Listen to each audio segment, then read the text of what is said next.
Já si musím vzpomenout na to, jak jsem dostala svůj první březový lístek. Dostala jsem ho od Galena právě v Náchodě. Dostala jsem zrovna ten druhý stupeň, takže jsem trošku ošicená o to, že jsem nikdy neměla zelený březový lístek. Nesmírně si toho vážím a je to ocenění od lidí. To, že na to není žádná komise, že prostě to není o tom, že to je nějaké politické ocenění. Jsem dostala cenu ministryně za práci, kterou jako dělám a cenu jednoho guvernéra v jedné africké zemi za to, co dělám. Ale ten březový lístek pro mě má fakt jako největší hodnotu, protože to ti prostě dávají ty lidi, kteří znají tu tvoji konkrétní práci. Nemá to žádný politický význam, podtext.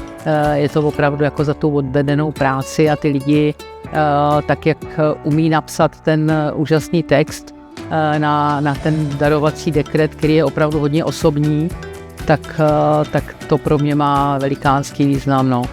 A myslím si, že snažím se udělovat březové lístky a taky se snažím při tom udělování být hodně osobní, v tom, aby ty lidi věděli, že to není formální věc, že to není o tom, že už to děláš dlouho, tak ti dáme další stupeň, ale že to je opravdu jako za tu konkrétní práci, kterou ten člověk dělá.